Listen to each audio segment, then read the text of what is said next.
Hey up everyone, it's your boy More. So I am doing this video to basically talk about all things Sheffield United, as I always do, as I try to get things up to date. I try to keep you in the know. Well, not in the know. I'm not in the know with club. I don't claim to be. I don't think and whatever people share is private. It's private between any other streamers or people in the know. What I find out stays, and what I get told stays in the like conversation. So what can we talk about? I know a lot has happened in last week. I know I picked up on Chris Wilder.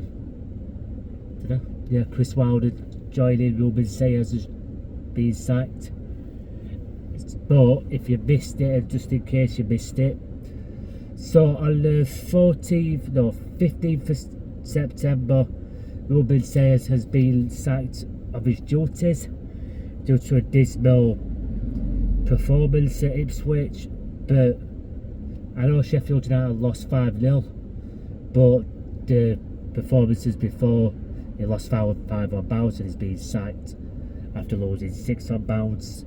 So Ruben Sayers has been relieved of his duties. So this is where in comes Chris Wilder. What do I think at appointment? I get asked. I do think it's a lot more better for us,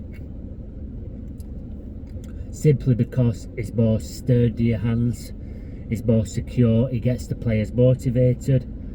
It's not one of them one just says, listen, just talk amongst yourselves. I know Ruben Sayers, for some daft reason, is like that, but whatever. Apparently, I would have said this now, but I know I've slated him, but I think Ruben Sayers was too much out of his depth. I don't think he's bitten off more than he can chew.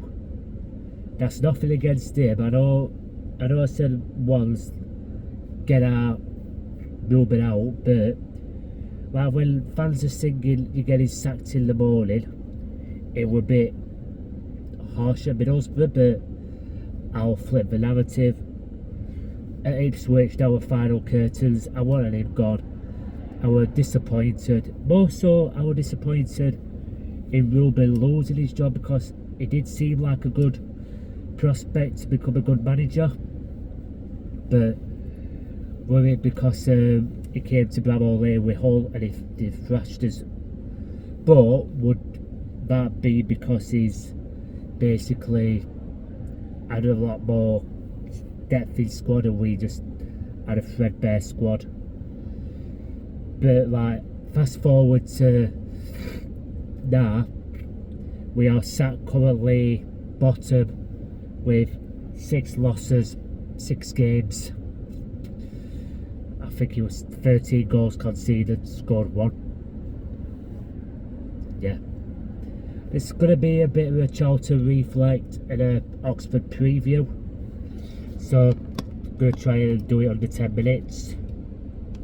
So the Charlton reflect, or whatever you want to call it, review. So from what I've seen, in glimpses, we look better, like more dangerous down the wing. That like players look more happier to play, but there's still a lot of work to do. Like Chris Wilder said, there's a lot of work to do in that dressing room. There's a lot of work to do on the pitch and training. I have heard that basically he's cancelled his birthday night out for an extra training session with the lads. Who knows? But, however, I do believe that we should basically get his act together against Oxford, get his first 3 points, and no disrespect to Oxford United. We need to we need to be going down there and getting all 3 points. We don't want to be showing no respect like we have done last time we went to the Kassam Stadium. Just to basically... But Gary Rowett, I will say, is a good manager. He's like, he hits you on counter, then shuts up shop. So if Oxford scores first, it's more than likely Oxford will win. Because we just can't break down teams like that. Jolton was saying there, just playing for a point and then they just gone for a winner. What I don't want to see in the next game is a lot better with ball around the box. I don't want to see this like walking it into goal. The first instruction what players should do is shoot on end the box. If it don't go in, oh well. So the Blades line up against Oxford. What I think they should do is a 5-3-2. The old Chris Wilder way. You can get away with it in the lower leagues because you can basically compact your defence. You can have two attacking fullbacks. So I put like Ogbene on one and Harrison Burrows on other. I always said this, I think Harrison Burrows is a lot better going forward than he's tracking back. So is Ogbene. And Ogbene other day, and what I've been told is, it's been saying to people, it's been saying to Ben Godfrey, like, get back, go back. Because in my opinion, Ben Godfrey will get his skill left, right and centre. And if I don't know if that's his position, I don't know if it's not, but he needs to improve. So what I'd go for is Ogbene, Burrows, then midfield 3, Jaffet Tanganga, and even put Ben Mee in for most of the game. Then I put Mark McGuinness. I don't think Mark McGuinness played a good game of the day. I know he was too sloppy at times, but that's what we need. We need a big massive brute in centre half so he can just get headers in, get balls clear, because he is a good defender. So what I'd go for midfield 2. No, midfield 3. Gustavo Harmer more in the number 10 role. Sidney Peck in a box-to-box midfield, and I'm going to chuck Samara in that defensive destroyer because he played well against Swansea when he was last played.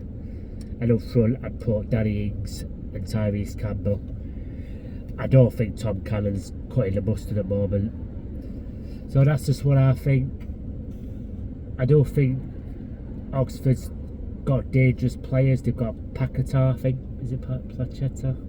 Paquetá plays at West Ham. They can hit us with Tyler Goodrum. I don't like that Cameron Brannigan. Is it Mihail Helik? What plays as a big massive centre half? He could get. And I don't know if he still plays for the Sariki Dembele. He scored against us last game. Against us. Well, last game against us. So, on to my score predictions for the final minute. I do believe that it's going to be tight. It's going to be nip and tuck. But I think we need to do this as a bounce. I think it's going to be 1-0 Blades. We need to get a goal, shut up shop. I don't care about this fancy-wancy football. I want the ugly Sheffield United back, where we don't play well but we grind out results. Bit like a Burnley. Well, they don't play well but they grind out results. Get us up that ladder, get us up that table. We need confidence to go in against Southampton. We can't go in against them and lie basically on down on floor because Southampton are wide floor with. And then we've got Hull who are doing massively well in the league. So that's just what I think.